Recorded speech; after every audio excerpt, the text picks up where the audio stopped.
അപ്പോൾ ഇന്ന് മോർണിംഗ് തന്നെ നല്ലൊരു കോഫിയൊക്കെ കുടിച്ചിട്ടാണ് കേട്ടോ ബേക്കിങ്ങിലേക്ക് കടന്നത്. വേറെ ഒന്നുമല്ല, ഇന്നലെ ചെറിയൊരു ട്രിപ്പ് പോയിട്ടുണ്ടായിരുന്നു. ഇപ്പോൾ പുലർച്ചെ 2:30-3 മണിക്കായി എത്താൻ. അത് കഴിഞ്ഞപ്പോഴേക്കും നല്ല ക്ഷീണിതയായിരുന്നു. പിന്നെ നമുക്ക് ഇഷ്ടപ്പെട്ട പണികൾ ചെയ്യുമ്പോൾ ക്ഷീണമൊക്കെ പമ്പ കിടക്കുന്നു അറിയില്ലേ, അതുപോലെ തന്നെ ഓർഡർ പിന്നെ ക്യാൻസൽ ചെയ്യാൻ തോന്നിയില്ല, ഓർഡർ എടുത്തു.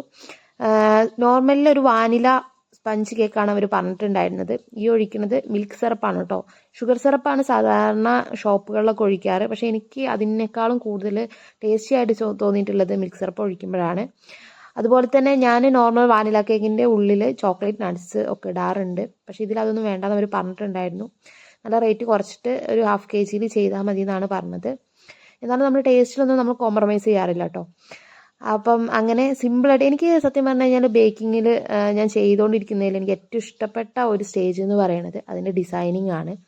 ആദ്യമൊക്കെ ഇതിൻ്റെ മുകളിൽ പേരെഴുതി എനിക്ക് ഭയങ്കര പേടിയായിരുന്നു കേട്ടോ, ആകെ ശരിയാകാറുണ്ടായിരുന്നില്ല. പക്ഷെ എനിക്ക് തോന്നുന്നു ഇപ്പോൾ എൻ്റെ റൈറ്റിങ്സൊക്കെ ഏകദേശം റെഡിയായി വന്നുകൊണ്ടിരിക്കുകയാണ്.